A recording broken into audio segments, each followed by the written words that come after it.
Hello बच्चों, let's see the question. The question says an inflatable device with a density of 1.20 gram per centimeter cube is submerged in water and then inflated enough for the device density to match with that of water.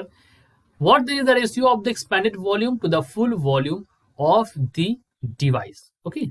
Question को फिर से समझ लेते हैं. इन्होंने density दे रखी है, it is fully submerged in water, और उसके बाद inflate enough for the device density to match that of water. उसके बाद इन्फ्लेट कर दिया गया ताकि इसकी जो डिवाइस की डेंसिटी वाटर की डेंसिटी मैच कर जाए. तो हमसे रेशियो पूछा है, ratio of the expanded volume to the full volume of the device, ये हमसे पूछा है. देखिए, अब यहाँ पर इस क्वेश्चन को सॉल्व करने के लिए जो हमारा की कॉन्सेप्ट हो जाएगा, दैट की कॉन्सेप्ट इज, ठीक है, डेंसिटी इज इक्वल टू क्या होता है, मास अपॉन वॉल्यूम. ठीक है, डेंसिटी यानी कि रो जो है, density is equal to mass upon volume, यही हमारा यहाँ पर की कॉन्सेप्ट जिसका हम यूज करेंगे यहाँ पर इसको सॉल्व करने के लिए. तो करते हैं इसको सॉल्व. देखिए, हमें बता दिया है इन्होंने कि rho that is equal to M by V, इसकी ये वी है बच्चों, कैपिटल वी इस तरह से. ठीक, इसकी वैल्यू है यहाँ पर इन्होंने बता दी है 1.20. ठीक, और उसके बाद वाटर के केस में अगर आप जाएंगे तो एम बाई वी, वाटर की डेंसिटी कितनी होती है, एक होती है. ठीक है, 1 ग्राम पर सेंटीमीटर क्यूब. तो यहां से अगर आप इसको मैं V1 बोल देता हूँ, ठीक है, तो यहां से अगर आप देखें तो यहां से आपको क्या निकल आ रहा है, V1 by is equal to M. ऐसा मैं क्यों कर रहा हूँ, कोई मुझे कंपेयर करना है दोनों में, तो कंपेयर इसी तरह से होगा.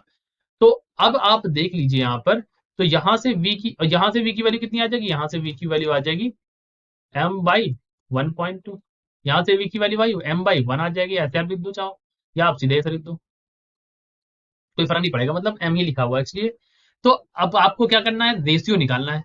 रेशियो, तो रेशियो निकाल लेते हैं. ओके, तो लेट्स फाइंड द रेशियो. यहाँ पर मैं लिखता हूँ रेशियो जो हमें पूछा गया क्वेश्चन में. देखिए, v1 minus we by V1, यही हमको निकालना है. This is the ratio over here, expanded volume to the full volume. ठीक है, तो पहले है m, v1 की वैल्यू है m minus m by 1.2 divide by m.